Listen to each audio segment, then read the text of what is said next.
Mga kaibigan, bumaba kami doon sa radar. Dito na po kami sa mga beach. Dompao Beach. Maraming mga cottage diyan. Kung kayo magagawi dito sa probinsya namin sa Giwan, hindi kayo madidiharo dito sa mga beach. Medyo may karumihan nga lang kasi ito, yung mga lumot sa baybayin.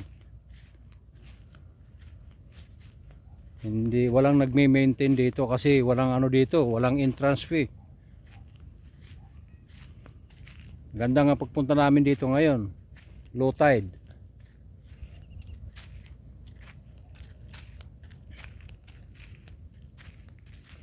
Mahaba itong baybayin. Kaya lang ito, dapat natatanggal ito. Sabagay, kahit walisin mo man ito ngayon, tanggalin, bukas mayroon na naman yan. Kasi yung mga dyan lang yan nakatumutubo sa karagatan na yan.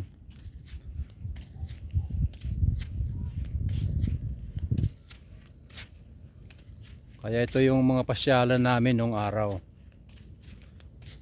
Dito kami nagsisipagligo yung mga time na yon. Madalas kami dito nung araw. Nung araw pa yon, siyempre. Kaya ngayon binalikan natin. Binalikan ko. At kasama na kayo. Ang Dompao Beach sa Giwan.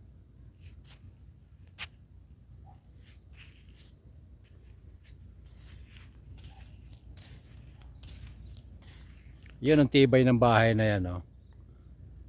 Pero wala na, yung bubong wala na, warat-warat na. Sabi ng kwento, nakausap ko ngayon, wala daw yan, hindi daw nakita na yan ang panahon ng Yolanda.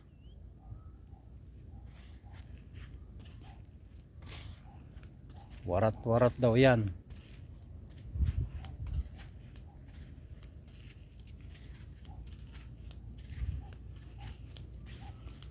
Yan, doon kami galing na yan, sa radar na yon.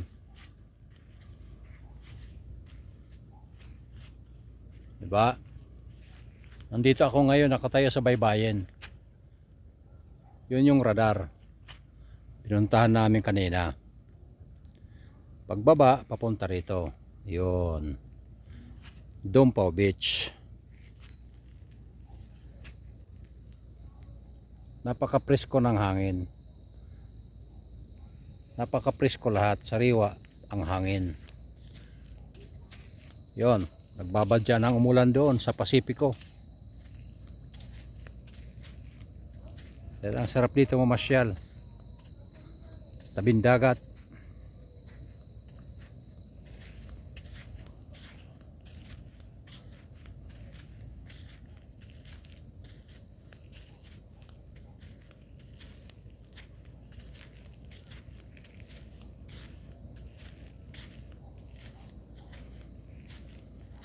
Dito mayroon magandang mukhang dinidevelop na nila rito.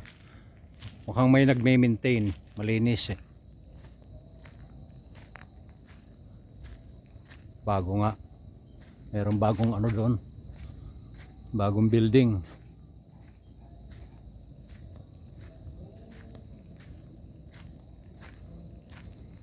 Ito yung Dompao Beach.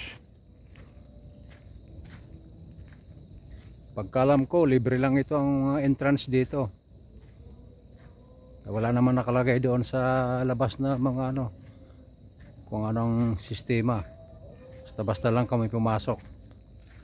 Kasi mga nakaraang taon, nandito pa kami noon. Wala namang kabayad-bayad, pag labas-pasok lang naman kami dito eh. Ito bago ito. Dito may nagme-maintain dito. Mukhang malinis yung kapaligiran. Mga kaibigan. Kaya yung mga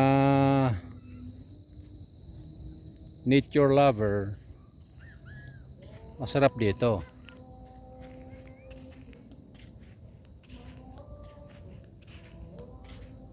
siyempre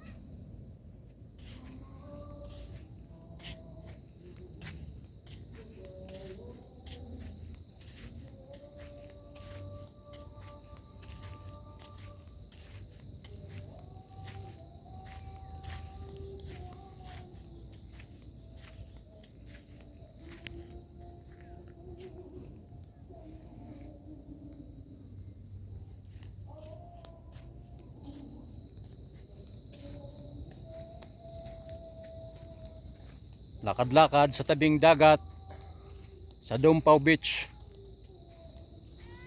Ito yung mga madalas namin pasyalan noon nung dito pa ako naglalagi sa probinsya.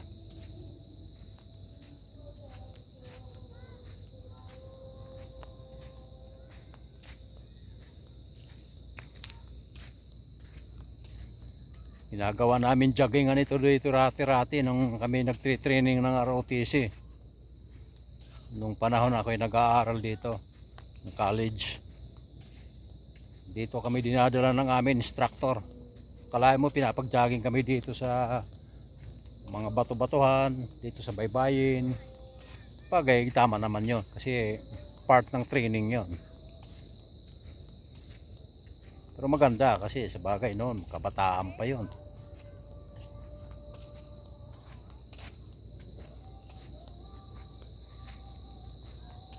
Okay, salamat pagsama ninyo sa akin sa pamasyal dito sa probinsya namin, Dumpaw Beach.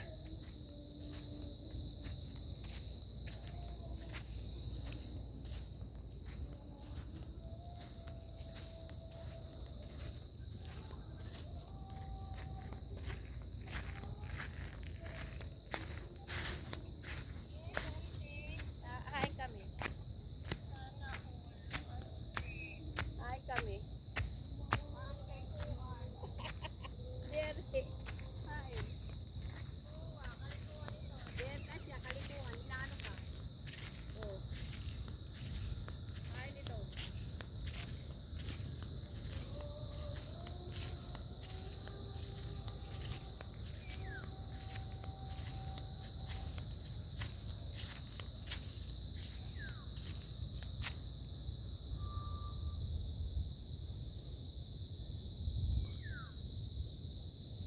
Hindi ko lang alam kung magkano mga presyo nitong mga cottage dito.